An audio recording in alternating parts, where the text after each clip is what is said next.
ഒരു പൂജാരി കത്തിലൂടെ എന്റെ ഗ്രാഫിലേക്ക് പോകാൻ വഴി ഒരു കരുവയെ മുന്നിൽ ചെന്ന് വിട്ടു. പക്ഷേ കരുവക്ക് പൂജാരിനുള്ള അലൂരാണ്.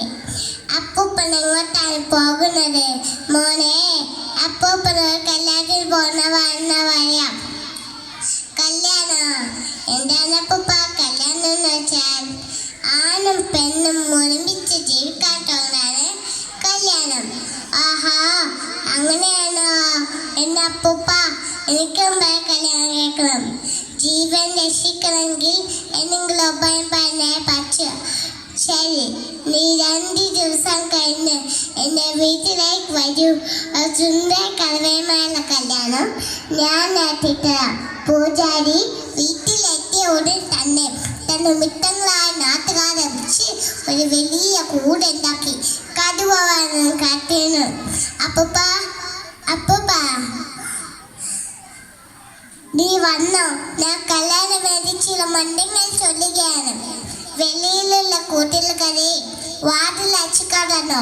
ഇത് കല്യാണത്തിനോ ചടങ്ങാണോ? അന്നെന്താ അപ്പൂപ്പ ഇപ്പൊ തന്നെ ഞാൻ കൂട്ടുകാരാണല്ലോ. അയ്യോ, എനിക്ക് കല്യാണം വേണ്ടായേ, ഞാൻ ഇപ്പൊ ചാവും. അയ്യോ, രക്ഷിക്കണേ. നീ എന്താ കരുവച്ചതായിരിക്കും. രക്ഷിച്ചേക്കാം. നീ എന്നെ രക്ഷിച്ചില്ലേ? എനിക്ക് നിന്നെ കല്യാണം കേൾക്കണം. നിന്ന മതി, എനിക്ക് സമ്മതം. എനിക്ക് സന്തോഷമായി. എനിക്ക് സന്തോഷമായി. എല്ലാ പൂജാരി അപ്പൂപ്പൻ്റെ മന്ദരം കൊണ്ടാണ് എന്നത്. എന്നെ കൂട്ടിലാക്കിയ വിത്തൽ കൊണ്ടാണല്ലോ നിനക്ക് എത്തിയത്. നമുക്ക് പോയി അപ്പൂപ്പൻ്റെ അകലകമാണ്. അപ്പൂപ്പ, അപ്പൂപ്പ, ആ കടുവ ചട്ടില്ലേ? എന്നെ പിടിക്കാൻ വേണ്ടിയാണ് വേറൊന്നിനെയും കൂട്ടി തിരിച്ചത്. അപ്പൂപ്പ വേഗം ഇറങ്ങി വാ.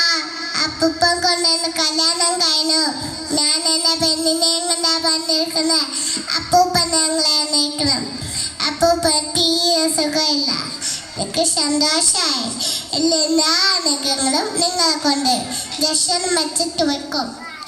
ഹോ, ദൈവം കാത്തു. പൊട്ടക്കണ്ണൻ മങ്ങളെ പോരായി. Thank U.